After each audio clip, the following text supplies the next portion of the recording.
मैं बात कर रहा हूं जोमैटो और स्विगी के डिलीवरी बॉयज की, ओला उबर के ड्राइवर की, ब्लिंकिट जेप्टो के राइडर की और अर्बन कंपनी के प्लम्बर, ब्यूटिशियन जैसे अन्य लोगों की। और सर, इनकी स्थिति तो फैक्ट्री में काम कर रहे एक कर्मचारी से भी बदतर है, क्योंकि ना इन्हें परमानेंट एम्प्लॉयमेंट मिलती है, ना ह्यूमेन वर्किंग कंडीशंस होती है, ना हेल्थ एक्सीडेंट इंश्योरेंस मिलती है। फिर भी सर, ये अपना दर्द छुपाकर, अपनी जॉब इनसिक्योरिटी और होपलेसनेस छुपाकर जब आपको आपका ऑर्डर डिलीवर करते हैं तो मुस्कुराकर कहते हैं कि सर थैंक यू, मुझे 5 स्टार रेटिंग दे दीजिएगा। अगर आपको कोई सामान मंगाना होता है तो आप अपने घर पर 10 से 15 मिनट के अंदर सामान ऑनलाइन मंगवा सकते हैं और 10 से 15 मिनट के अंदर ये सामान ऑनलाइन पहुंच भी जाता है। लोगों की जिंदगी काफी इस ऑनलाइन सिस्टम ने आसान बना दी है और ब्लिंकिट, स्विगी, जोमैटो जैसे तमाम ऐप्स हैं जो जहां पर आप जरूरत की चीज कुछ ही मिनटों में अपने घर पर मंगा सकते हैं। लेकिन एक सच्चाई जानकर हैरानी होगी, यहाँ काम करने वाले डिलीवरी एजेंट कई घंटे की मेहनत के बाद भी कुछ 100 रुपए ही कमा पाते हैं।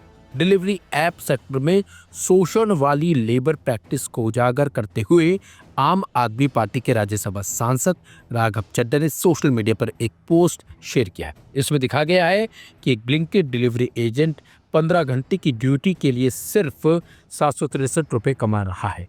राघव चड्ढा ने एक्स पर लिखा, यह गिग इकोनॉमी की सफलता की कहानी #8217 नहीं है, यह ऐप्स और एल्गोरिदम के पीछे छिपा हुआ सिस्टमैटिक शोषण है।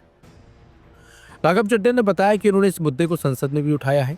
इस ट्वीट में एक स्क्रीनशॉट भी था जिसमें डिलीवरी एजेंट की 14 घंटे और 39 मिनट में 28 डिलीवरी से हुई कमाई का पूरा ब्यौरा था। एजेंट ने ऑर्डर से 690.57 रुपए और इंसेंटिव के तौर पर 72 रुपए सिर्फ कमाए हैं। राघव चड्ढा ने इस पर कहा, कम सैलरी, मुश्किल टारगेट, नौकरी की कोई सुरक्षा नहीं, गिग वर्कर्स के लिए कोई इज्जत नहीं। ये ब्लिंकिट मामला सिर्फ इस बात की पुष्टि करता है कि लाखों लोग हर दिन यही झेलते हैं। राघव चड्ढा ने कहा कि भारत कम सैलरी पाने वाले, ज्यादा काम करने वाले इंसानों के कंधों पर डिजिटल इकोनॉमी नहीं बना सकता। उन्होंने कहा, गिग वर्कर्स के लिए सही सैलरी, सहनत वाले काम के घंटे और सोशल सिक्योरिटी जरूरी है। इस पर समझौता नहीं हो सकता है। इस मुद्दे को उठाते हुए राघव चड्ढा ने संसद में क्या कुछ कहा था, वो सुनिए। हम अपने मोबाइल फोन की ऐप पर एक बटन दबाते हैं और नोटिफिकेशन आता है, your order is on it's way, order delivered, your ride has arrived. लेकिन इस नोटिफिकेशन के पीछे अक्सर एक इंसान होता है जिसे हम एक्नॉलेज नहीं करते। सर, मैं बात कर रहा हूं जोमैटो और स्विगी के डिलीवरी बॉयज की, ओला उबर के ड्राइवर की, ब्लिंकिट जेप्टो के राइडर की और अर्बन कंपनी के प्लम्बर, ब्यूटिशियन जैसे अन्य लोगों की। सर, सरकारी भाषा में इन्हें गिग वर्कर कहा जाता है, लेकिन मैं इन्हें invisible wheels of the Indian economy के नाम से बुलाता हूं। सर, आज मैं इनका दर्द इस सदन में रखना चाहता हूं।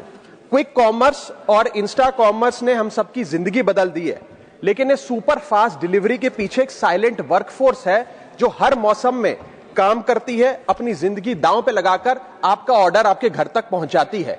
और इस साइलेंट वर्कफोर्स की छाती पे चढ़ के आज ये तमाम बड़ी ई कॉमर्स और इंस्टा डिलीवरी एप्स और कंपनीज $1 बिलियन की वैल्यूएशंस हासिल कर चुकी हैं, यूनिकॉर्न्स बन चुकी हैं। लेकिन इन गिग वर्कर्स की हालत आज भी एक दिहाड़ी मजदूर से भी बदतर है।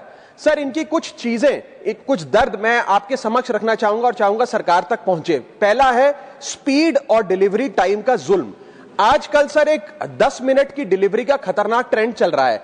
डिलीवरी टाइम के प्रेशर के चलते लाल बत्ती पे खड़ा एक डिलीवरी बॉय यही सोचता रहता है कि लेट हुआ तो रेटिंग गिर जाएगी, इंसेंटिव कट जाएगा, ऐप लॉग आउट कर देगी या आईडी ब्लॉक कर देगी। इसीलिए 10 मिनट की डिलीवरी के लिए वो ओवर स्पीडिंग करता है, लाल बत्ती जंप करता है और अपनी जान को जोखिम में डालता है। दूसरा दर्द है सर कस्टमर का गुस्सा। कस्टमर का हैरेसमेंट का भी एक परमानेंट डर इनके मन में होता है। जैसे ही ऑर्डर 5 से 7 मिनट लेट होता है, देखा जाता है कि कस्टमर फोन करके पहले तो डांटता है, फिर जब ऑर्डर डिलीवर करने आता है तो उसे धमकाता है कि मैं तेरी कंप्लेंट कर दूंगा, और उसके बाद 1 स्टार की रेटिंग देकर उसके पूरे महीने का परफॉर्मेंस और बजट बिगाड़ देता है। Third problem that they face sir is the dangerous working conditions, जिसमें कमाई कम और बीमारी ज्यादा है। 12 से 14 घंटे की डेली की शिफ्ट करते हुए, चाहे धूप हो, गर्मी हो, ठंड हो, सर्दी हो, जो मर्जी मौसम हो, फॉग हो, पोल्यूशन हो, ट्रैफिक हो, ये लोग बिना किसी प्रोटेक्टिव गियर के, बिना स्पेशल बोनस के, बिना हजार्ड अलाउंस के काम करते रहते हैं। और सर, इनकी स्थिति तो फैक्ट्री में काम कर रहे एक कर्मचारी से भी बदतर है, क्योंकि ना इन्हें परमानेंट एम्प्लॉयमेंट मिलती है, ना ह्यूमेन वर्किंग कंडीशंस होती है, ना हेल्थ एक्सीडेंट इंश्योरेंस मिलती है। फिर भी सर, ये अपना दर्द छुपाकर, अपनी जॉब इनसिक्योरिटी और होपलेसनेस छुपाकर जब आपको आपका ऑर्डर डिलीवर करते हैं तो मुस्कुराकर कहते हैं कि सर थैंक यू, मुझे 5 स्टार रेटिंग दे दीजिएगा। सर, मैं बताना चाहता हूं कि ये लोग रोबोट नहीं है, ये भी किसी के पिता हैं, पति हैं, भाई हैं, बेटे हैं। इनके बारे में सदन को सोचना चाहिए और ये 10 मिनट की डिलीवरी का जो जुल्म है, इसे समाप्त करना चाहिए।